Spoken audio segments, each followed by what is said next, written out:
The envelope was thick, creamy, and heavy with a promise that felt like a death sentence.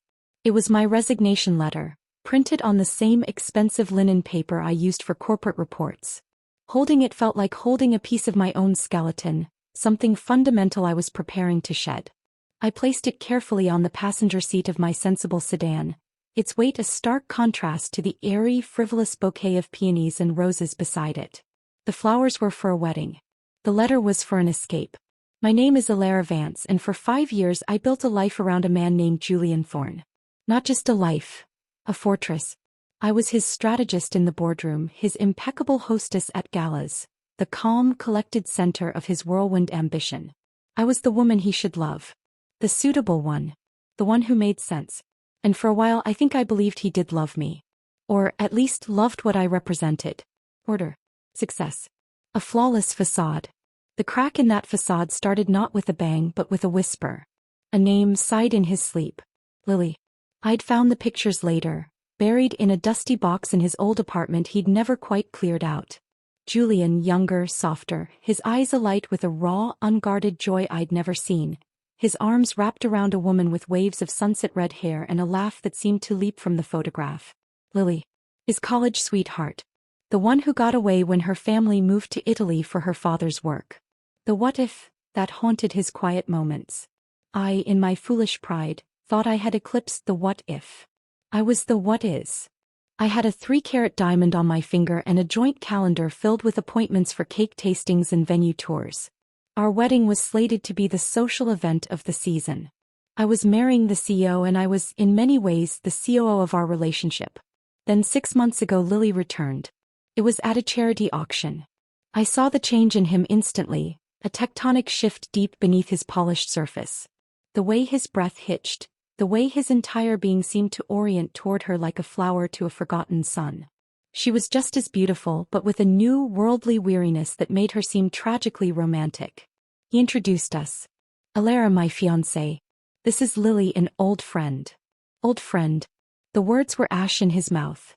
Her eyes, the color of moss after rain, flickered over me, over my designer dress and perfectly styled hair, and I saw not jealousy, but a faint, almost pitying recognition.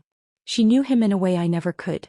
She had the map to his wilderness, while I had only ever navigated his cultivated gardens. The months that followed were a slow, excruciating unraveling. Julian became distant, preoccupied. Business trips overlapped with her art gallery openings. Working late coincided with her return to the city. I was a detective piecing together a crime I didn't want to solve, finding receipts for dinners for two, seeing his location on Find My Friends parked outside her apartment building until the early hours. I confronted him, of course. I am not a woman who shies away from conflict. I presented my evidence not with hysterics, but with the cool, analytical precision I used in board meetings. He had the decency to look ashamed. Alara, it's complicated. What Lily and I had, it was a once-in-a-lifetime thing. Thought it was over. But seeing her again. It's reignited, I finished for him, my voice dangerously calm. It's a second chance, he whispered, his eyes pleading for me to understand, to absolve him. I'm so sorry. I never meant to hurt you. You're incredible, Lara. You're perfect. But she's my heart. You're perfect, but she's my heart. The words were a scalpel expertly wielded. They didn't just break my heart, they dissected my entire existence. I had spent years building a life he found perfect, and it was all worthless because it wasn't messy, it wasn't wild, it wasn't her. Our wedding was cancelled. Quietly, discreetly. A business transaction gone sour. The news was kept out of the society pages, a favor from a media mogul who owed me one.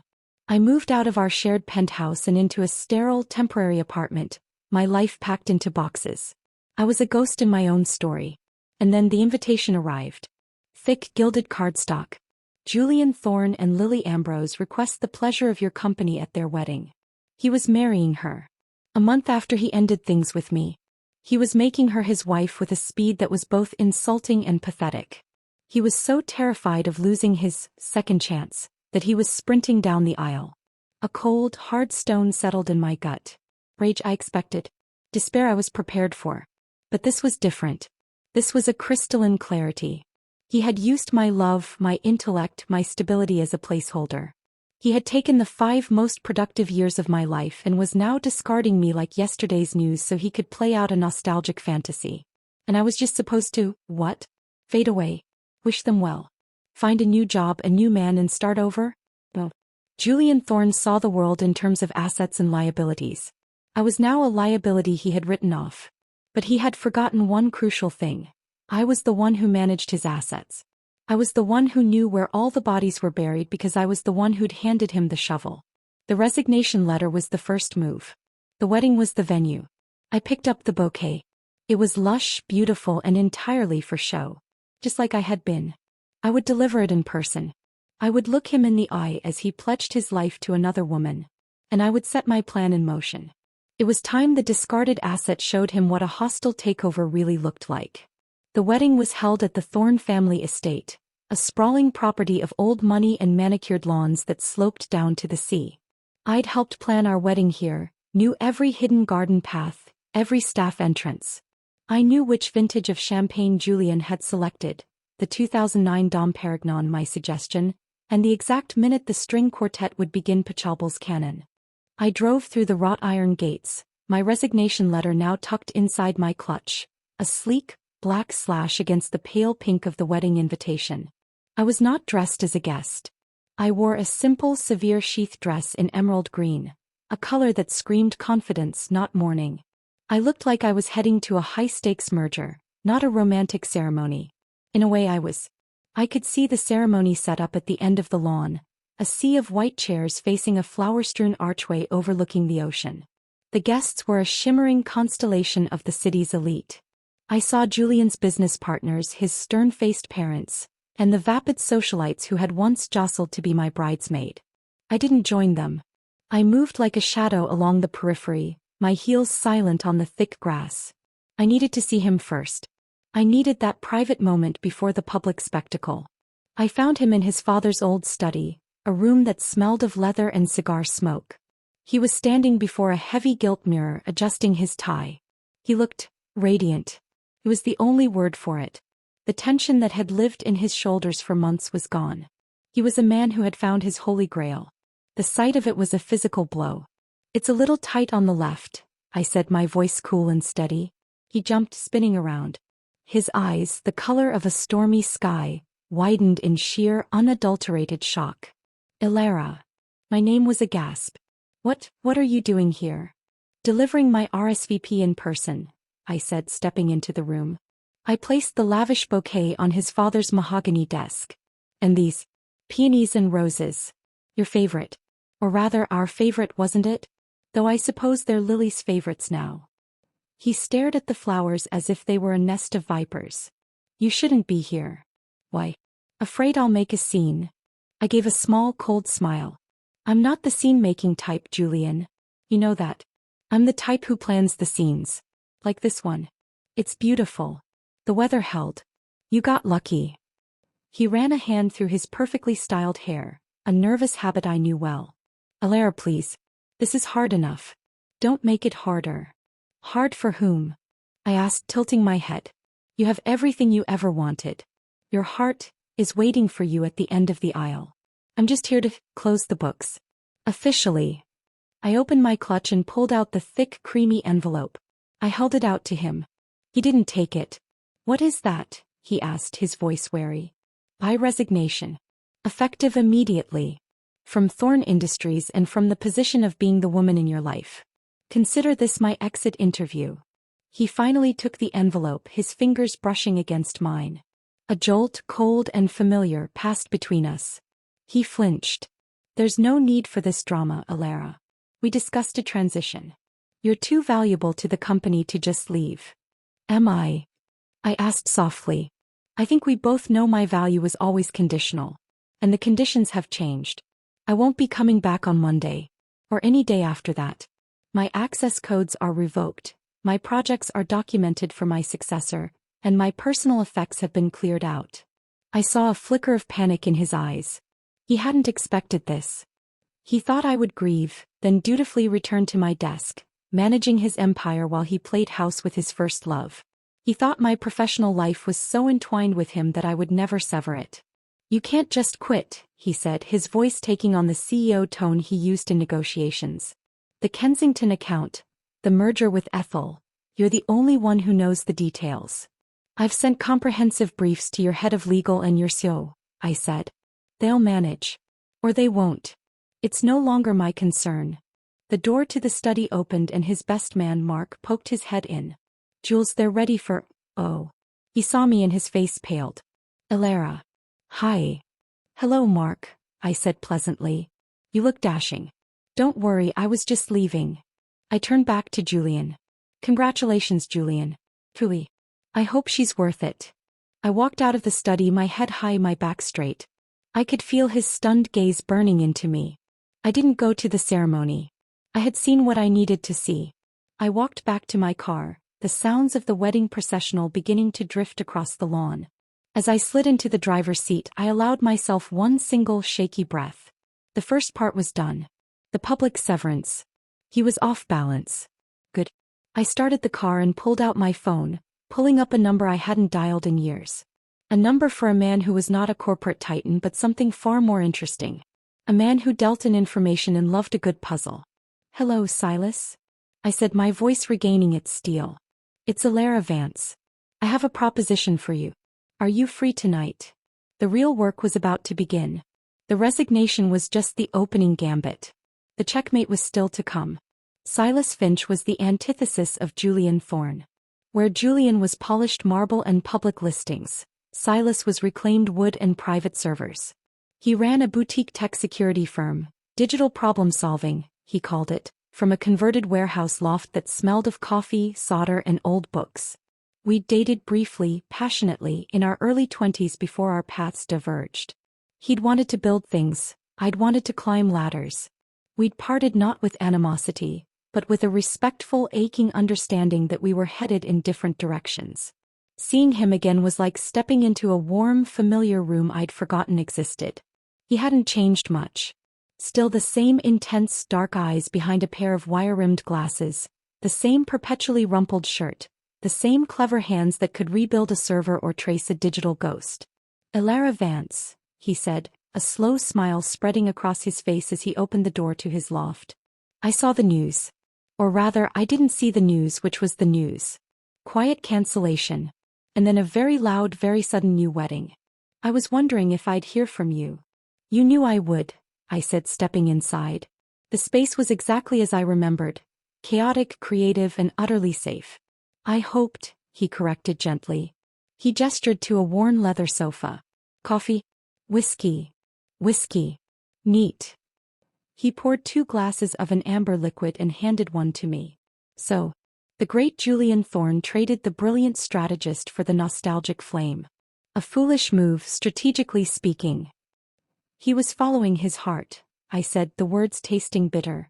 Hearts are terrible business advisors, Silas replied, clinking his glass against mine. So, you didn't come here for a trip down memory lane. What's the play? I laid it out for him. Not the emotional wreckage, not the humiliation. I presented it as a project. A system that needed to be dismantled. Julian's success wasn't just his, I said, pacing before a wall of humming servers. I was his leverage. I brokered the deals, I smoothed the regulators, I found the loopholes. I have files, Silas. Audio memos, emails, documents. A complete record of every corner we cut, every favor we called in, every creative interpretation of ethics that built Thorne Industries. Silas whistled softly. You kept a black box. I kept a record, I corrected. A Seaway file. Cover your ass. I never thought I'd need it against him. I thought it was for us, for the company, in case we ever needed a defense. Now it's my offense. And what do you want to do with this arsenal? He asked, his eyes gleaming with intellectual curiosity. Leak it to the press? Send it to the SEC? That would be messy. Nuclear. No, I said, shaking my head. That would destroy the company, and the company has thousands of employees who don't deserve to go down with him. This isn't about destroying Thorne Industries. This is about isolating Julian. It's about making him lose the one thing he traded me for, his peace. His perfect, love-struck peace. I explained my plan. It was elegant, cruel, and precisely targeted. I didn't want a public scandal. I wanted a private creeping rot. The babies in the title, I said, seeing the question in his eyes. They're not children. They're my projects. The ones I nurtured, the ones I brought into the world. The startups we acquired, the green energy division I championed, the new AI logistics platform. They're my babies. And I'm taking them with me. Over the next few weeks, while Julian was on his honeymoon in Santorini, Silas and I worked. It was a frantic, exhilarating, and deeply cathartic collaboration. Using my insider knowledge and his technical wizardry, we executed a plan so clean it was practically surgical. First, the poach. I reached out to the key talent on my projects. The brilliant, often overlooked engineers, designers, and project managers who were loyal to me, not to the Thorn brand. I made them offers they couldn't refuse. Higher pay, more equity, and the freedom to work without a corporate suit looking over their shoulder. One by one, they handed in their resignations. They were coming to work for the new venture capital firm I was founding with my own considerable savings and a silent, very interested partner. A rival of Julian's who had always respected my work. Second, the intellectual property. This was the grayest area and where Silas was essential. We didn't steal anything. But we repurposed. We identified the core concepts, the unique algorithms, the business processes that I had developed and that were not explicitly, legally patented under Thorn's name. We built new shells for them, creating a parallel structure that was just different enough to be legally distinct, but just similar enough to be devastatingly competitive. Third, the clients. I made quiet, discreet calls. I've left Thorn Industries to start my own firm. I can't say much, but given our relationship, I wanted you to be aware. I'd be happy to discuss how we might continue our work together in a new, more agile framework. The implication was clear. The brain behind your success is leaving. The ship is about to lose its captain. The calls were to the most important, most loyal clients. The ones who trusted me, not Julian. They listened. They were intrigued. Julian and Lily returned from their honeymoon, tanned and wrapped around each other, ready to begin their new life. He walked into his office on a Monday morning, expecting to find everything as he left it. Instead, he found a crisis. His inbox was flooded with resignation letters from his most innovative teams. His CEO was in a panic, reporting that our biggest client, Kensington Global, was pausing their contract for a 90-day review. And on his desk was a press release, sent from my new private email. Vance Innovations launches with backing from Titan Capital. Former Thorn Industries EVP Ilara Vance to lead new firm focused on disruptive technology and sustainable solutions. Key projects include Logos AI and Viridia Grid. They were my babies. The names were new, but the DNA was unmistakable. He was looking at the ghost of his own company's future, now walking out the door in my stiletto heels. I was at Silas's loft, watching the real-time ticker on a financial news channel. Thorn Industries stock was down 8% in pre-market trading. My phone started to ring. It was Julian. I let it go to voicemail. He called again. And again. On the fifth call I picked up. Ilara. His voice was a strangled mix of fury and disbelief. What the hell have you done? Good morning, Julian, I said, my voice calm. I've handed in my resignation. And I've taken my work with me. I believe it's standard practice in our industry. You can't do this. This is corporate espionage. This is theft, he screamed. I could hear the faint echo of his fist hitting his desk. It's competition, I corrected smoothly. And as for theft, I'd be careful with accusations. My lawyers are very good. Better than yours, I'd wager. After all, I hired them.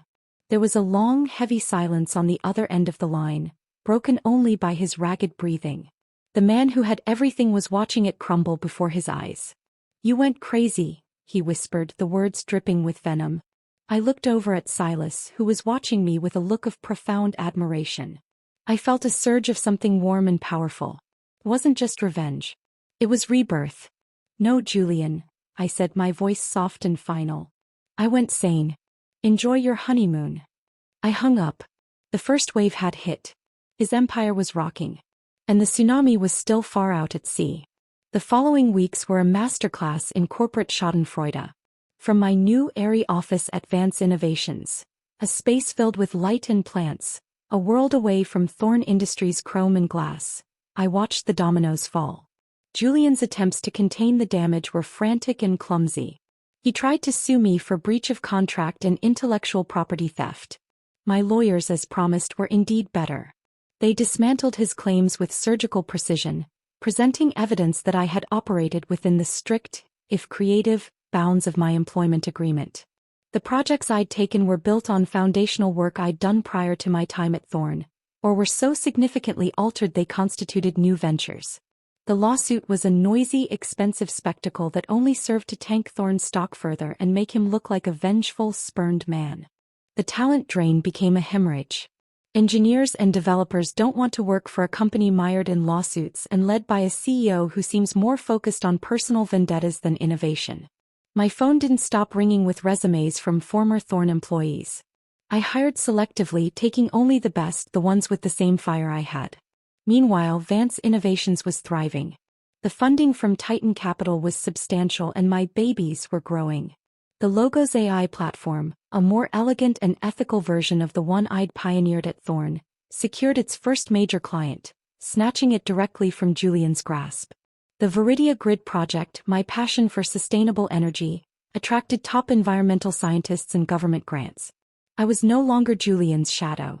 I was his competitor. And I was winning. Silas was my partner in this in every sense of the word. Our late nights in his loft, fueled by coffee and a shared, fierce purpose, had rekindled something I thought was long dead. It wasn't the frantic passion of our youth but something deeper, more solid. He admired my mind, my ruthlessness, my strength.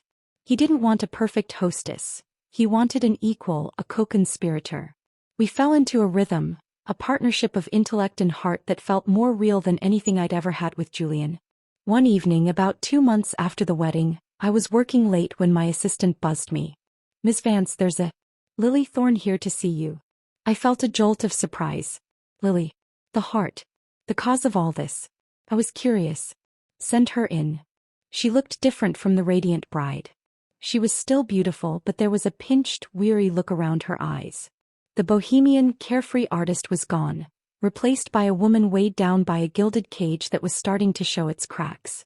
"Elara," she said, her voice quiet. "Lily, this is a surprise. Can I offer you a drink?" I remained behind my desk, the power dynamic clear. "No thank you." She sat gingerly on the edge of the visitor's chair. I don't really know why I'm here." "I think you do," I said gently. "How is married life?" A bitter smile touched her lips. "It's not what I thought it would be. Julian, he's not the man I remember from college. He's consumed. Angry all the time. He talks of nothing but you. What you've done, what you're doing. The house feels like a war room. It's all stock tickers and legal documents and rage." I felt a pang of something that wasn't quite pity. It was more like validation. He built his life on a certain kind of success. I was instrumental in that. He thought he could discard the instrument and keep the music. It doesn't work that way. "He says you're trying to destroy him," she whispered, her moss-green eyes searching mine. "I'm building my own life, Lily," I said, meeting her gaze steadily. "The fact that my building necessitates the remodeling of his is a consequence of his own choices, not my malice. He chose to devalue me. The market is simply correcting itself." She looked down at her hands, twisting a simple silver ring around her finger. "He told me you were cold. Calculated. That you didn't have a heart. He was wrong, wasn't he? This isn't you being heartless. This is you having a heart that was broken and a mind that knows how to fight back." Her perception startled me. He wanted a heart. He got one. And he wanted a brain. He had one. He just never understood that they were in the same person, and that you can't have one without honoring the other. She stood up, looking small and lost in my modern, powerful office. "I think I made a mistake," she said, her voice barely audible. "I thought I was coming back to a love story. But I'm just a character in a revenge story." She left without another word. I sat there for a long time, the silence of my office pressing in on me. Her visit confirmed what I had suspected. Julian's perfect second chance was rotting from the inside out. The pressure I was applying externally was fracturing his carefully reconstructed fantasy internally. That night I was with Silas, telling him about Lily's visit. We were cooking dinner in his loft, a simple domestic scene that felt more like home than the penthouse ever had. "He's losing it," I concluded. "And she sees it." "Of course he is," Silas said, chopping vegetables with efficient strokes. His identity is his success. You're not just beating him in business, Alara. You're proving that his success was never truly his. You're dismantling his ego brick by brick. For a man like Julian, that's a fate worse than bankruptcy. He was right. The financial hits were painful, but the blow to his pride, to his self-image as the self-made titan, was catastrophic. Later as we ate, my phone buzzed with an alert. It was a news notification. Thorne Industries announces major restructuring, lays off 15% of workforce. I showed it to Silas. He read it and shook his head. He's cutting off limbs to save the body. A desperate move. I felt a twist of guilt for the employees, the innocent casualties. But I had already hired dozens of them. I had created a lifeboat. Julian was the one scuttling the ship. I looked at Silas across the table, his face illuminated by the warm glow of the pendant light. In his eyes I saw not just a partner in my scheme but my own second chance. A chance at a love that wasn't based on what I could build for someone else, but on who I was, mind, heart and soul. The revenge was sweet, yes. But this was becoming sweeter. The layoffs were a PR disaster for Julian. The narrative in the business press shifted decisively. He was no longer the golden boy CEO weathering a storm. He was the desperate captain throwing passengers overboard. The stock plummeted another 12%. Vance Innovations, in contrast, was featured on the cover of a major tech magazine as a phoenix rising from the corporate ashes, praising my vision and loyal team building. The contrast was brutal and it was public. I was preparing for a keynote speech at an industry summit, the same summit where Julian had been a headline speaker for the past 3 years. This year he wasn't even on the roster. It was a symbolic victory I intended to savor. My phone vibrated incessantly on the dressing table in my hotel suite. Unknown number. I usually ignored them, but a cold intuition made me pick up. Alara. It was Mark, Julian's best man. His voice was strained, urgent. You need to talk to him. I have nothing to say to Julian, Mark. It's not about business anymore. He's not well. He's drinking heavily. He's paranoid. He's convinced you have a mole in his board, that you're tapping his phones. He threw a paperweight through his office window yesterday. The board is talking about forcing him to take a leave of absence. A cold thrill, part satisfaction, part alarm shot through me. This was beyond a tantrum. This was a breakdown. That sounds like a problem for his wife and his board, not for me, I said, my voice even. Lily's scared, Mark pleaded. She's talking about leaving. He's obsessed with you, Alara. It's all he talks about. She can't do this to me. I made her. You're the only one who can get through to him. Just talk to him.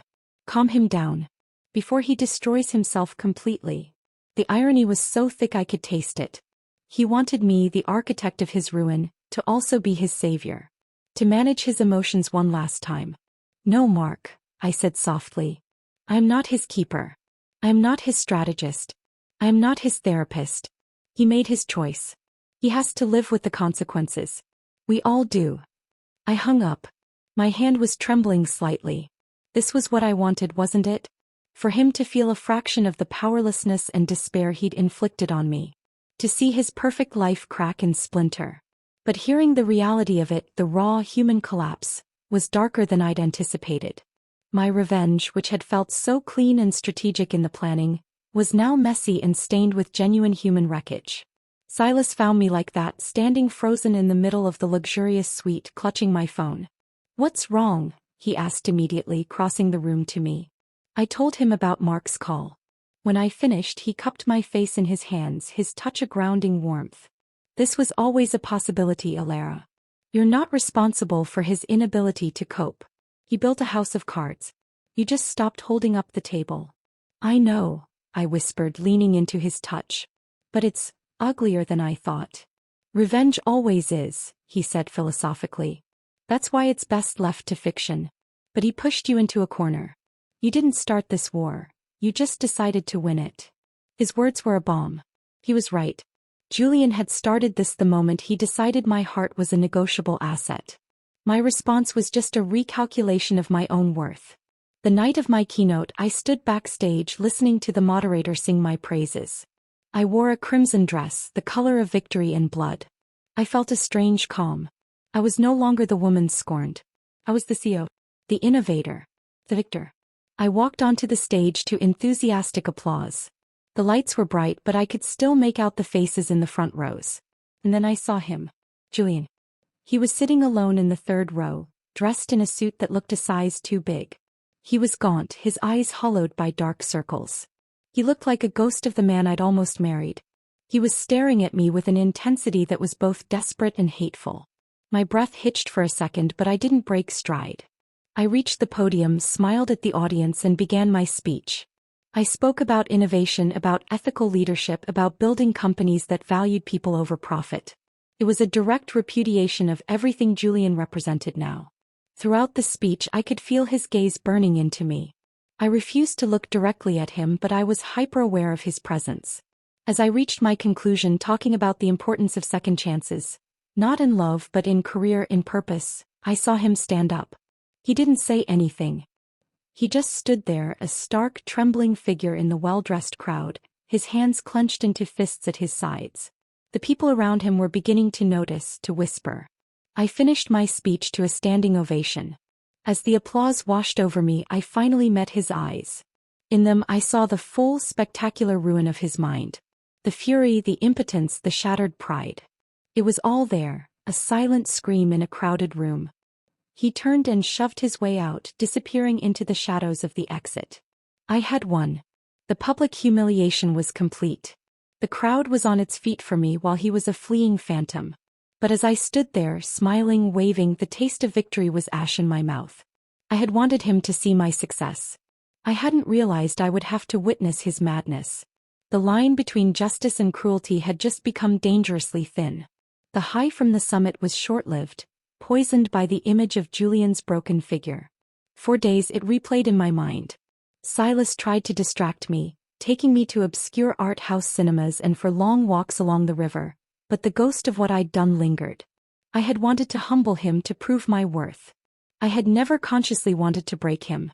Yet the evidence was mounting that I had. Mark's frantic call, the public confrontation at the summit. It was spiraling beyond a corporate battle into something darker, more personal, and far more dangerous. I was in my office trying to focus on a funding proposal, when my assistant's voice came over the intercom, sharp with alarm. "Ms. Vance, Mr. Thorne is here. He's insistent." Before I could respond, the door to my office flew open, crashing against the wall. Julian stood there, disheveled and wild-eyed. He smelled of stale whiskey and desperation. My assistant was behind him, her face pale with fear. "It's all right, Sarah," I said, my voice miraculously calm despite the hammering of my heart. "Please close the door." Sarah hesitated, then retreated, pulling the door shut. Julian and I were alone. He looked around my office, his gaze sweeping over the modern art, the thriving plants, the view of the city that was now mine to command. A muscle twitched in his jaw. "Look at you," he spat, his voice a low rasp. "Sitting in your throne. The queen of the ashes." "They're my ashes, Julian," I replied, not moving from my chair. I rose from them. "You seem to be still burning." He took a stumbling step forward, planting his hands on my desk. "You think you're so clever, don't you? You and that tech-nerd boyfriend of yours. You think you've won. The market seems to think so. My employees think so. I'm inclined to agree with them. This is all because I left you for Lily?" he sneered. "This is a woman scorned on a billion-dollar scale." I finally stood up, meeting his furious gaze across the polished wood. "No, Julian. This is because you fundamentally misunderstood what you had. You saw me as an accessory. A highly efficient, profitable accessory, but a disposable one. You thought my love was a service I provided, like your personal chef or your pilot. You thought you could terminate the contract and keep the intellectual property. This," I gestured around the office, "is me invoicing you for that miscalculation." His face contorted with rage. "I gave you everything. Career. A name. A place in my world. You gave me a sandbox and were shocked when I built a castle." I shot back. "I built my name. I earned my career. And your world? It was a gilded cage. I prefer the open sky." "You ruined me," he roared, slamming his fist on the desk. A framed picture of Silas and me wobbled and fell over. "You took my company, my reputation, my peace of mind. You've turned my wife against me. She's leaving me, did you know that? Because of you. So Lily was finally making her move. I felt a surge of respect for her. She's leaving you because you're not the man she fell in love with. You're not even the man I almost married. That man had ambition. This man. You're just a ghost haunted by your own poor choices. He lunged around the desk, grabbing my upper arms. His grip was bruising. The smell of alcohol was overwhelming. Call off the dogs, Alara. Drop the lawsuits. Stop poaching my people. Publicly endorse me. Tell them it was all a misunderstanding. I didn't struggle. I stood perfectly still, my eyes locked on his. Or what, Julian? Or I will destroy you, he whispered, his face inches from mine. I will dig up every skeleton, I will call in every favor. I will make it my life's mission to see you in the gutter. The threat, once so potent, now felt pathetic. You don't have the leverage. You don't have the focus. And you certainly don't have the stomach for it. You're a bully who's lost his playground. Now take your hands off me. I didn't raise my voice. The cold, absolute authority in it seemed to shock him. His grip loosened slightly. Just then the office door opened again. Silas stood there holding 2 coffees. He took in the scene in a nanosecond. Julian's hands on me, my rigid posture, the fury in the air. In 3 swift strides he was between us, forcing Julian back. You need to leave, Silas said, his voice low and dangerously calm. It was a side of him I rarely saw. The protector, the wolf beneath the rumpled academic exterior. Julian scoffed, stumbling back. And here's the sidekick. Enjoy my sloppy seconds, Finch? Silas didn't flinch. The only thing sloppy here is you, Thorn. The door is there. Use it before I have security assist you. And before I release the audio of you threatening the CEO of a major company. This meeting, he tapped his own phone in his pocket, is being recorded. It was a bluff, I was almost sure of it. But it worked. Julian's face went from red to a sickly pale. He looked from Silas to me, a dawning horror in his eyes as he realized he had just handed me more ammunition. You're a monster, he breathed, pointing a shaking finger at me. No, I said, straightening my jacket. I'm your creation. You designed the perfect corporate weapon, Julian. You just never thought it would be aimed at you. He backed away, the fight draining out of him, replaced by a bottomless despair. He looked utterly lost. He turned and shuffled out of my office, a broken king leaving a kingdom he no longer recognized. Silas was at my side in an instant, his hands on my shoulders. Are you okay? Did he hurt you? I shook my head, my body beginning to tremble now that the adrenaline was fading. No. I'm okay. I looked up at him. He's really gone, isn't he? He's been gone for a long time, Silas said softly, pulling me into a firm, safe embrace. You just finally stopped propping him up. I held on to him, breathing in the familiar, comforting scent of coffee and him. The confrontation was over. I had faced the monster I'd helped create and I had won. But the victory felt hollow, haunted by the specter of what could have been, and the chilling reality of what was. The revenge was complete. But as I stood there, safe in Silas's arms, I knew the most important part of my story was just beginning. The part where I learned to live without the shadow of Julian Thorn, and to fully embrace the light of my own life. The news broke 24 hours later. Julian Thorn steps down as CEO of Thorn Industries for personal reasons. The article was a masterclass in corporate euphemism, citing a desire to focus on his family and personal well-being. The board had finally pulled the trigger. The king was officially dethroned. There was no triumphant surge of emotion in me. Just a quiet, profound sense of closure. The chapter was finally, definitively, over. In the weeks that followed, the business world moved on as it always does.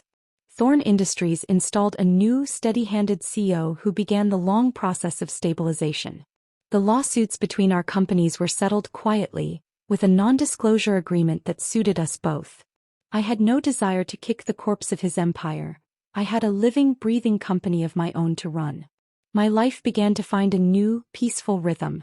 The frantic, driven energy that had fueled my revenge was transmuting into a passionate, purposeful drive to build Vance Innovations into a force for genuine good. We landed the Viridia Grid contract, a landmark deal that would see us implementing sustainable energy solutions across the state. It was a victory that felt clean, righteous, and entirely my own. And Silas was my constant. Our partnership, born in the fire of retribution, had solidified into a deep, abiding love.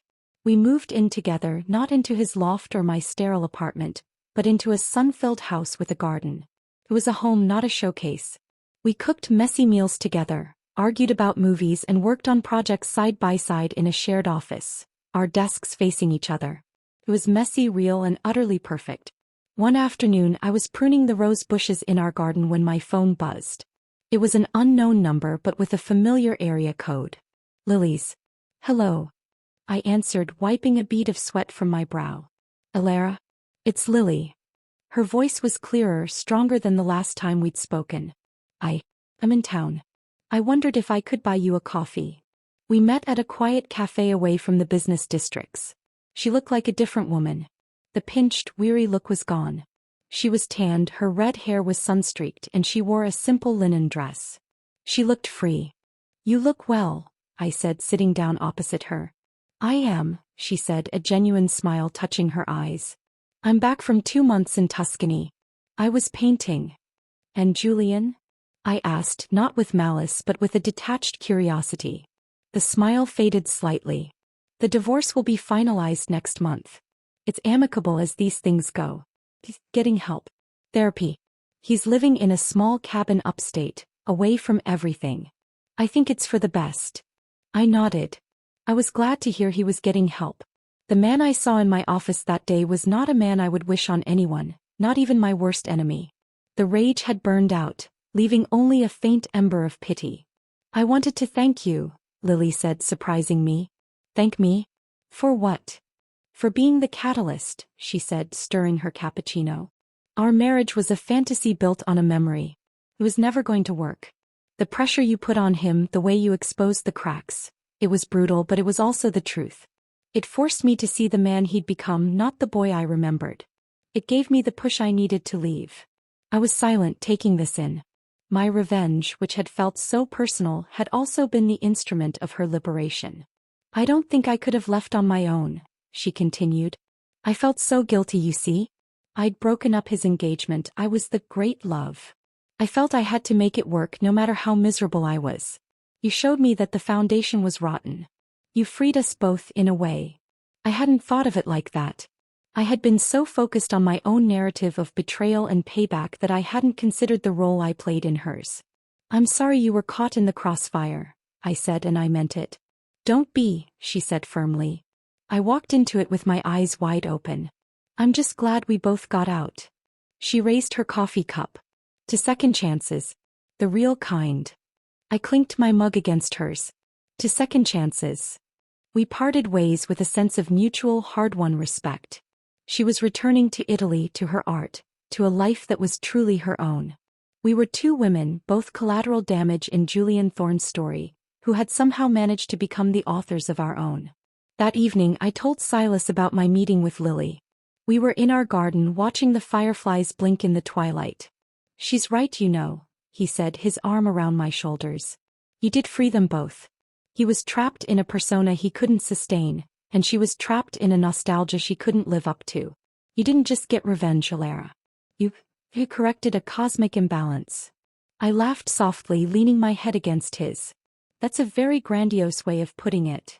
It's the truth, he said. You restored order. Your order. As I sat there in the growing dark, surrounded by the scent of roses and the sound of crickets, I felt the last vestiges of the old Alara, the one who lived for approval, for a ring, for a title, finally melt away. The revenge was complete, but it was no longer the defining feature of my life. It was a bridge I had crossed to get to this moment, to this man, to this life. A year to the day after Julian and Lily's wedding, Vance Innovations unveiled the Viridia Grid's flagship installation. It was a sprawling solar and wind farm, integrated with a smart grid that would power 3 counties. It was my masterpiece, my true baby, born not from corporate espionage but from vision and grit. The unveiling ceremony was a media event. Politicians, environmentalists, and investors mingled under a vast white tent on the edge of the gleaming new facility. I stood at the podium, not in a severe power dress, but in a tailored feminine suit the color of the sky. I felt like myself. Whole. As I looked out at the crowd, my speech ready, My eyes landed on a figure standing at the very back, half hidden in the shadows. Julian. He was thinner, but he looked clean. Sober. His hair was longer, curling at his collar, and he was dressed in simple, casual clothes. He wasn't the corporate titan or the broken ghost. He was just a man. And he was watching me with an expression I couldn't quite decipher. Not anger, not resentment, but a kind of weary, profound respect. My breath caught for a second. Silas, standing off to the side of the stage, followed my gaze. He gave me a small, reassuring nod. "You got this." I began my speech. I spoke about the future, about sustainability, about building a legacy that wasn't just about profit but about planet and people. My voice was strong, clear, and filled with a passion that was entirely authentic. I was no longer playing a role. I was living my purpose. As I spoke, I kept glancing at Julian. He didn't look away. He listened intently, as if he were hearing me for the first time. When I finished, to thunderous applause, he didn't clap. He simply gave a slow, single nod. It was an acknowledgement. A surrender. A passing of the torch. He turned and slipped away, disappearing as quietly as he had arrived. I didn't feel triumph watching him leave. I felt a chapter closing, not with a bang or a whimper, but with a quiet, final click. The ghost was laid to rest. The rest of the event was a blur of handshakes, congratulations, and hopeful conversations. Later, as the sun began to set, painting the sky in hues of orange and purple, Silas and I walked through the rows of solar panels, their surfaces glowing in the fading light. "He was here," I said softly. "I saw," Silas replied, taking my hand. "How do you feel?" I thought about it, truly thought about it. The journey from the woman holding that resignation letter to the woman cutting the ribbon on her own future. The pain, the rage, the calculated revenge, the unexpected love. "I feel at peace," I said, and it was the truth. "It's over. Really, truly over." "Good," he said, squeezing my hand. "Now we can start the next story. Ours." He stopped walking and turned to face me. The setting sun cast a golden halo around him. He reached into his pocket and dropped to one knee right there between the solar panels that represented my future and the man who was my present and my always. My heart stopped. "Alara Vance," he said, his voice thick with emotion, his eyes shining behind his glasses. "You are the most brilliant, formidable, and beautiful woman I have ever known. You took your shattered pieces and built a fortress, and you were kind enough to let me live in it with you. Will you marry me?" He opened a small velvet box. Inside wasn't a cold, perfect diamond like Julian's. It was a unique Art Deco-style ring with a deep blue sapphire flanked by tiny, sparkling diamonds. It was elegant, unusual, and utterly us. Tears welled in my eyes, but they were tears of pure, unadulterated joy. This wasn't a transaction. This wasn't about being suitable. This was a partnership of two whole, complicated, brilliant people who chose each other, scars and all. "Yes," I breathed, my voice cracking. "Yes, 1,000 times yes." He slid the ring onto my finger, a perfect fit, and stood, pulling me into a kiss that tasted of promises and a future we would build together as equals. As we walked back to the car, hand in hand, the Viridia grid humming softly around us, I looked back one last time at the place where I had seen Julian. It was empty. The past was finally where it belonged. The day my fiancé married his first love, I had handed in my resignation letter and taken my babies. He went crazy. But I got sane. I got strong. And in the end I got everything. The end.